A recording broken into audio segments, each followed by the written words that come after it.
Greetings. Hello from the off-grid woodsman, living the dream, living in a tent in the woods. My neighbors are deer, groundhogs, cardinal, mockingbird, squirrel, who regularly visit me. I am one with nature. You may be asking, why am I living in a tent when I have a job? Well, short answer is this. I promised a guy that I was going to give him $10,000 rent to own. Once I gave him the $10,000 in cash, then I would finance the rest. Okay? Now this is a steal. It's his mom's place. He already had an investor that was ready to pay him, and I said, hey, I know that you can make a quick sale and have your money quickly. But if you work with me, I will have it done by June. Now that was back in January when I talked to him. I had a job. I sold my Honda Pilot for $3,000, gave him $3,000 deposit. I can't remember when it was. Call it late December, early January. The only mistake I made is this. I thought I had a job and I didn't verify it. I should have started another job, got a paycheck or two, then resigned from my former employer. My former employer, which is a lube place to change your oil in York, Pennsylvania, this Napoleon manager, and if you know what Napoleon complex is, it's shorter guys get picked on and bullied when they're younger, then they become managers and they take it out on everybody else. Okay, this guy was reluctant to hire me because I told him I was in pharmaceutical sales and I'd be number one in 2 months. I talk the talk and walk the walk, and I carry a big stick. So if I say I'm going to do something, I'm going to do it. And I guess his ego is bruised by that, by me, saying I'm going to do this.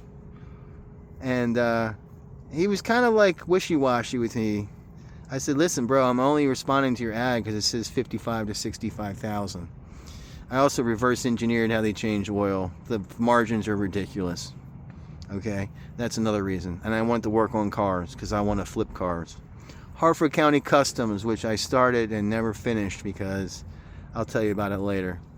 I'm going to call it something else, East Coast Customs, and I'm going to flip cars and I'm going to YouTube it. And there's not a lot of money in it if you want to do the right thing. And the right thing is I'm going to basically make $30 an hour. So if it takes me 16 hours, it's roughly $500. Okay. If it only takes me 8 hours, I make $250. I'm not going to rip people off and gouge them just to make money. I'm going to do things the right way. Okay. So just so you know. WAS Drive Now, WAS Drive Now on Instagram. I sold 1 car. That was back in December, January. I was hoping to sell 6 this year just to kind of get my feet wet.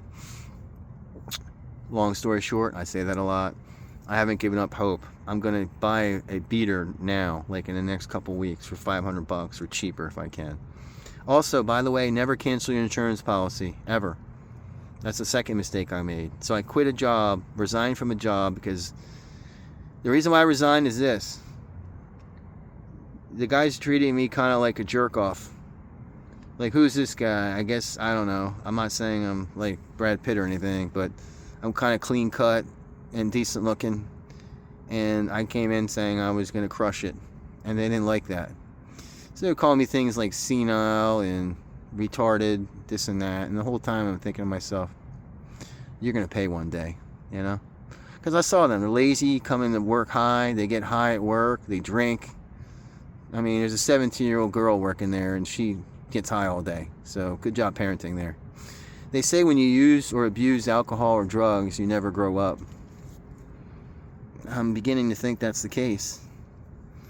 At any rate, I told him, I had a guy there.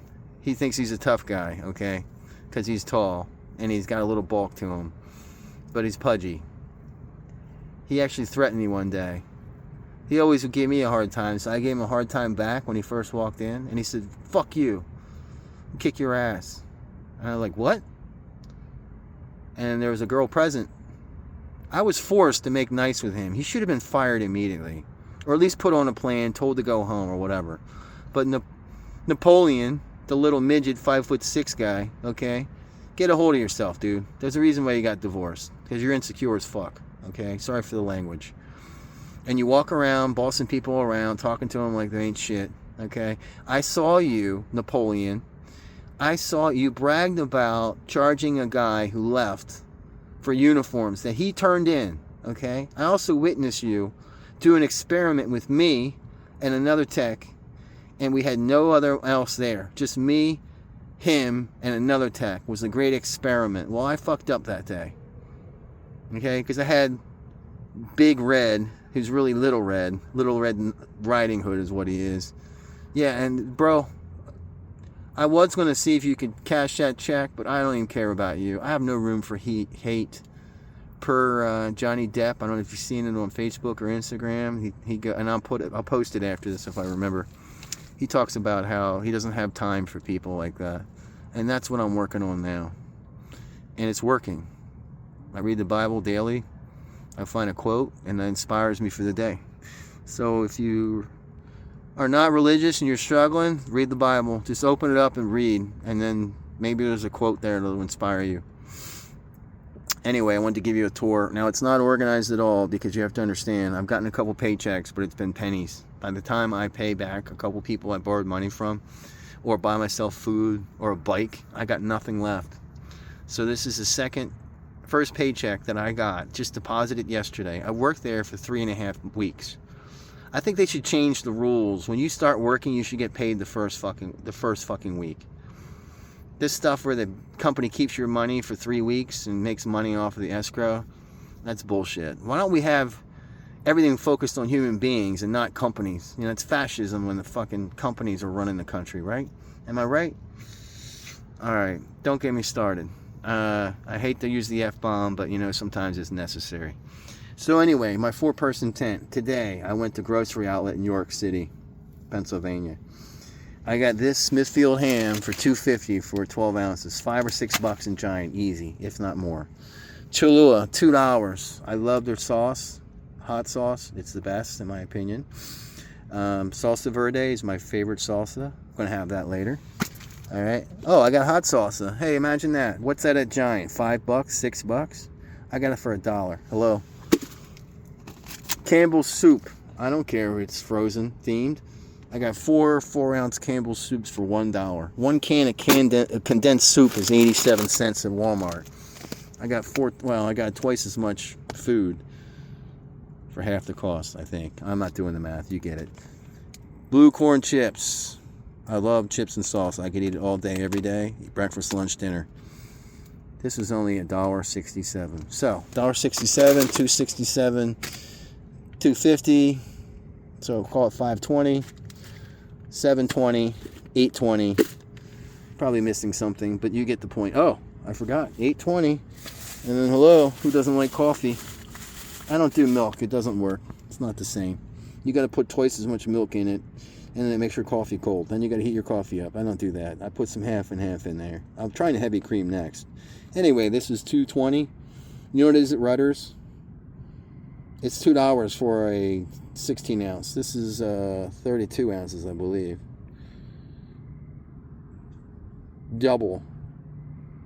You get double, okay? My point is, if you go homeless, you're trying to save money, you want to change things, get more money in your pocket, spend some time looking at grocery stores near you. Go to like a Grocery Outlet, which is a place that sells food that's going to expire. They have all kinds of food, but they also have deals on, for instance, 4 boxes of Triscuit, rosemary Triscuits, amazing. 97 cents for 4 boxes, okay? I just showed you how much food I bought here. This is over $20 easy, $25, and I got it for $10.50, I think, $11. All right, so now, all this stuff needs to be organized. I don't have money for milk crates. I'm trying to find milk crates. If I put milk crates all the way around, then I have plenty of food, plenty of room for my storage, right? You know, my bananas. How about that bee? My name's Brian. You like that? Oh, that name's pretty cool. If anybody could tell me what this is for? I don't know, is it hang on a post maybe? Whatever. I got my live in the moment, because really that's all we have. The thing that you can't replace is time. You can replace money. If you lose money, you lose your job. Or in my place, you lose everything 3 times. Okay? Now, 5 times technically. Actually, 6 times technically, because 3 times when I was homeless, the police tossed my camp once. Some loser must have watched me come out of where I was. They stole all my stuff. And this jerk, little James, yeah, and a Christian ministry in York, Pennsylvania, yeah. I met your wife. She works at a church right around the corner from you. I told her about you, what you did to me. You threw away my rugby bag, which I was saving for my sons one day. Now, I don't have kids. The last woman I was with cheated on me. And on top of that, I gave her another chance like an idiot. If anyone cheats on you, dude, move on. Because they're evil, okay? I gave her a chance. 3 months after she reached out to me, she got evicted from her apartment complex. Both times when I broke up with her, she wouldn't leave. Took her 6 months for me, and writing a letter after I talked to a lawyer. Thanks, Doug. I appreciate you. I wrote out a letter both times to get her to get out. Her parents and family didn't come get her. They didn't pay me back for a move I paid for. She called me the second time I went out with her. She called me on like a Tuesday at 2 o'clock and said, hey, what's going on? I was like, what? What's going on? I was driving from one appointment. I was in pharmaceutical sales. One appointment to another. Usually wrapped up around 4 and got home at 5. Well, at 2 o'clock she calls me. She never calls me during the day because she's always busy with work. She's one of those people that like doesn't know how to like divvy up her time, so she overworks and then doesn't have any time for herself or for me or anyone else. And part of it is because she's not organized, you know. But at any rate, she calls me and is like, hey, I just got evicted. And I'm like, what? All of her stuff was put out in the parking lot. Now, if you think about it, how long does it take to get evicted? Probably months, right? So when she reached out to me in November and got evicted in February, she was just looking for someone to take care of her. Because, you know, her whole life, her family is taking care of her. Poor little